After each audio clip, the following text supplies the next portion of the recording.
y la hace con Susi con las dos hijas. El efecto de la sangre es un efecto que puso Norman en la primera versión, que se mantuvo en la otra versión también, que sobre el final cae sangre. Bueno, depende a dónde vamos, hay un plan A, plan B y un plan C que no hay sangre. Pero bueno, cuando podemos hacer, es parte de también de ensuciarlo un poco más a este hombre, ¿no? ¿Qué representás vos? Eso iba a decir, esta es la tercera versión de Potestad que dirige Norman en el 2017. Ah, claro, en el 19 dirigió a María Oneto, que también hizo esta Potestad, pero con una estética de teatro no. Para que no lo vieron, ¿no? Teatro japonés, entonces estaba María Oneto con un kimono relatando este mismo texto. De hecho, no había casa de representación, yo no lo hice más. No porque diga algo que no va, sino que me dejo llevar también con balbuceo de alguna manera que me diga. Y después esta última versión. Pero él te preguntaba qué significaba vos, yo le respondételo vos solo. En esta tercera versión,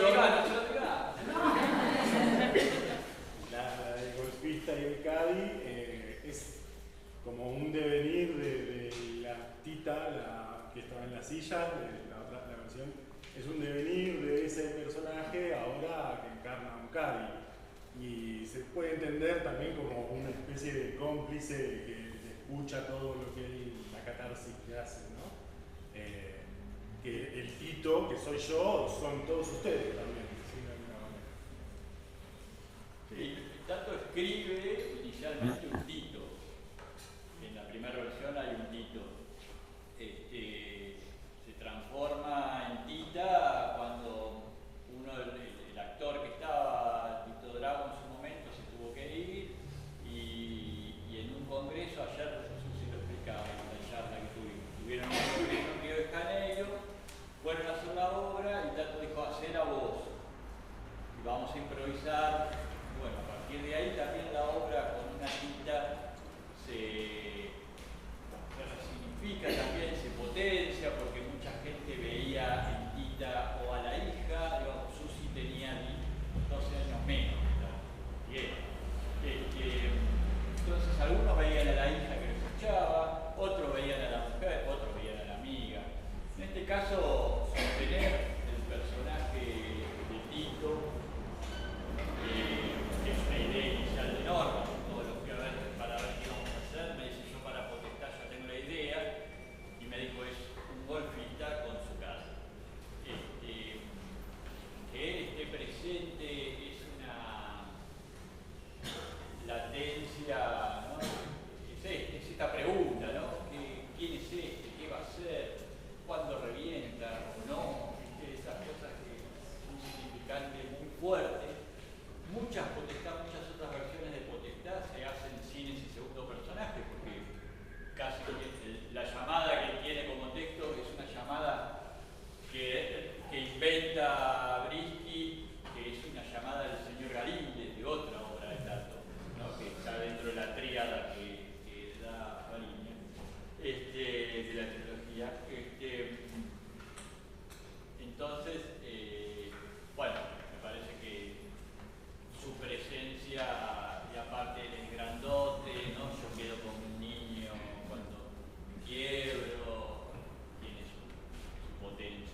Justamente ayer estuvo presente Susi Evans, compañera de vida de Tato Pavlovsky, también coprotagonista de múltiples funciones de Potestad, que por otra parte tuvieron a Eduardo Mich como asistente de dirección a lo largo de 15 años. Quiere decir que Eduardo está enormemente emparentado con esta obra que está representando hoy acá, en la trayectoria que esta obra tuvo. Y esta obra, Potestad, comenzó, como lo contó bien Susi, como un monólogo breve de apenas 15 minutos que le pidieron a Tato para complementar la función de otra obra de Susana Torres Molina, creo, en aquel momento. Y en esas primeras funciones no iba público a la sala, iba cada vez menos gente, hasta que Tato se encontró un día que estaba él en el escenario con dos amigos. Me estaba contando Patri Gorosito que estábamos en aquella época.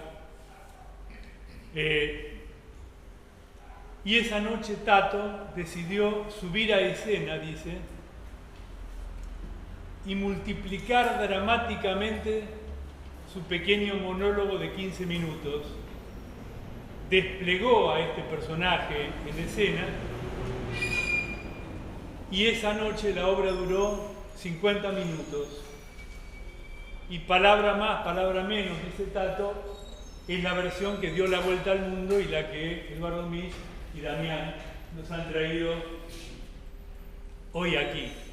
Quiere decir que desde el teatro, antes de que Pavlovsky formalizara en sus libros la técnica de la multiplicación dramática que ustedes aprenden en grupos, desde el teatro y desde el acto creador se fabricó, se inventó el dispositivo cuando el actor tuvo que crearse a sí mismo, desplegando el personaje e inventando una obra a partir de lo que era un pequeño embrión inicial. Y creo que es muy interesante este tema de cómo la teoría psicológica de los grupos se puede nutrir de un acontecimiento creador en el escenario de un teatro. Es de alguna manera el modo, la manera en que Pavlovsky ha anudado siempre el acto ético, el acto político, en lo que tiene que ver con toda una trayectoria, y por cierto, el acto creador.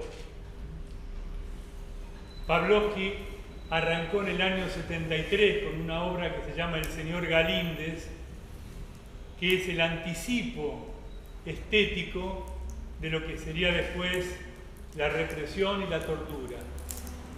Continuó casi una década más tarde, en el 81, con otra obra que se llama El señor Laforgue, ya la van a leer oportunamente ustedes, en que introduce un tema del que no se hablaba en aquellos años, se animó a poner en escena bajo la dictadura el señor Laforgue, que por primera vez presentaba el tema de la desaparición de los cuerpos. No solo la desaparición de los desaparecidos, sino la desaparición del propio desaparecedor.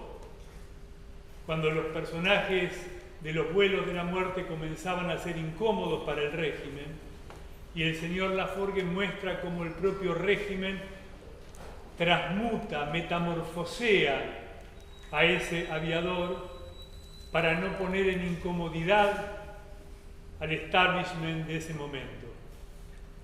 Y efectivamente, Pavlovsky cierra de alguna manera su triangulación estético-política con Potestad, que introduce, como ustedes vieron, la cuestión de la apropiación.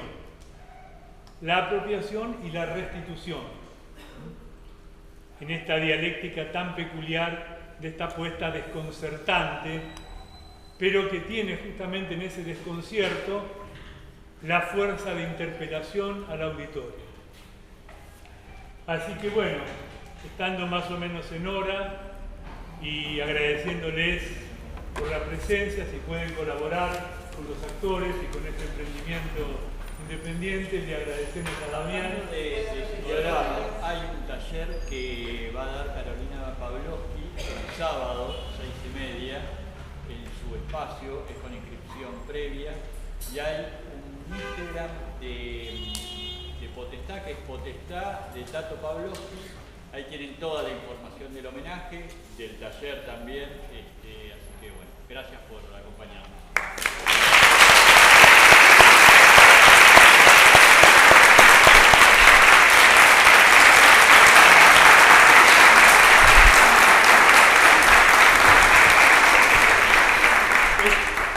Potestad de Tato Pavlovsky, si sacaron fotos o videitos, lo que quieran, ahí nos arroban, que nos ayuda mucho a multiplicar.